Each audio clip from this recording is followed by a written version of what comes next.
Ya, dialog kita lanjutkan. Saya masih bersama Direktur Pusat Kajian Anti Korupsi Fakultas Hukum UGM, Mas Zainal Arifin Muhtar. Mas Zainal, apakah Anda melihat di sini ada unsur pembiaran? Komisi 4 juga pada bulan Juni atau Juli kalau tidak salah juga mengatakan bahwa ekspor ini minta dihentikan karena itu juga penerimaan bukan pajak yang belum ada payung hukumnya. Sementara Komisi 4 juga selaku mitra pengawas kegiatan ekspor itu sekali lagi tanpa pengetahuan mereka. Anda melihat ada pembiaran di sini? Ya, pembiaran atas kebijakannya sama pembiaran terhadap praktik koruptif kumpul-kumpul uangnya gitu. Itu kan dua hal yang berbeda. Kalau kebijakan itu kan dia harusnya netral. Dia tidak bisa dipidana ya. Andai ya diambil dengan tidak ada masalah dan di ujungnya tidak ada proses uang-uang yang dimintakan. Ya, jadi intinya tidak ada keterlibatan uang lah kalau kita mau bicara soal cara pandang undang-undang korupsi yang ada 30 jenis jenis pidana korupsi lalu bisa diperas menjadi 7 dan bisa diperas menjadi 1 yaitu uang. Nah, tapi kebijakan itu sendiri, pembiaran atas kebijakan itu sendiri menurut saya menarik ya, karena kebijakan itu adalah dulu dilarang untuk melakukan ekspor karena dibiarkan dia akan menjadi lebih besar dan kemudian memiliki nilai tambah yang lebih kuat, nilai ekonomis yang lebih kuat.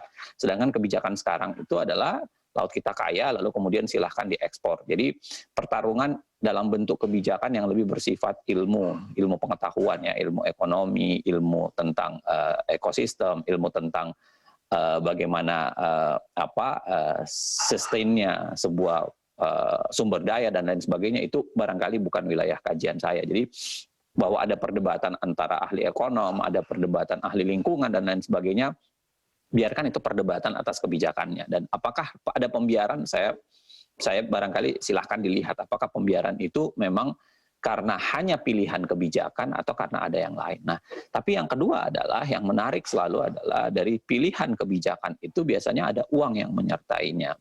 Kalau kita lihat praktik KPK nangkapnya sekarang dan ditenggarai dalam itu sudah berlangsung beberapa lama pengumpulan duit dan kemudian pembayaran itu.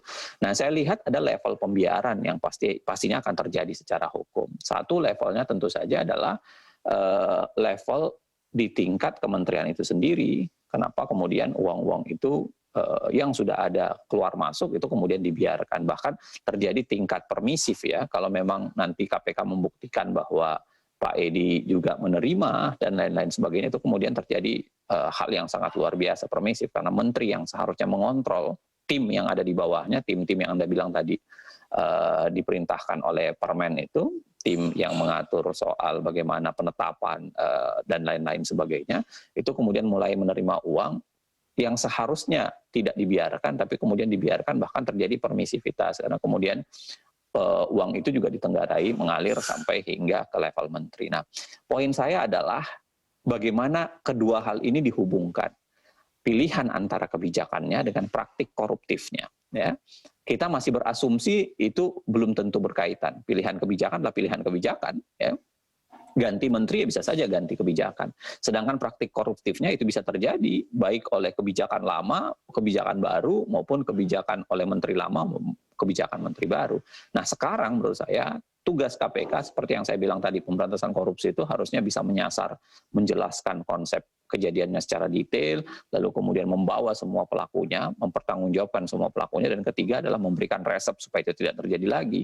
Nah, di level itu maka kedua konsep itu tadi, kebijakan di levelnya dan kemudian pembiaran praktik-praktik bayar membayarnya itu harusnya dihubungkan ya, untuk saling menjelaskan apakah kemudian memang kebijakan ini bukan saja keliru secara ilmu-ilmu pengetahuan seperti ekonomi, lalu kemudian lingkungan dan lain-lain sebagainya, tapi juga bisa jadi tidak benar secara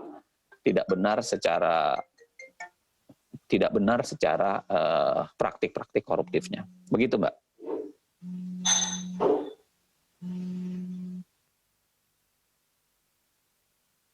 Karena kita tahu di awal Presiden mengatakan bahwa tidak ada visi menteri, yang adalah visi Presiden. Dan sesuai Undang-Undang Nomor 45 Tahun 2009 tentang perikanan, terus disebut di dalam pasal-pasalnya kelestarian dan pembangunan yang berkelanjutan.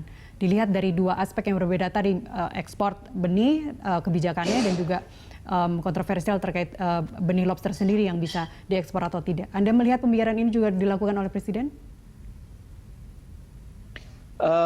Soal pembiaran oleh Presiden itu kan kita bisa lihat ya, kita bisa tarik apakah kemudian memang ada pilihan kebijakan itu dilaporkan kepada Presiden, lalu kemudian Presiden tidak mengindahkan catatan-catatan soal kelestarian lingkungan dan lain-lain sebagainya. Begitu, Mbak. Baik, Mas Zainal Arifin, terima kasih telah bersama kami pagi ini.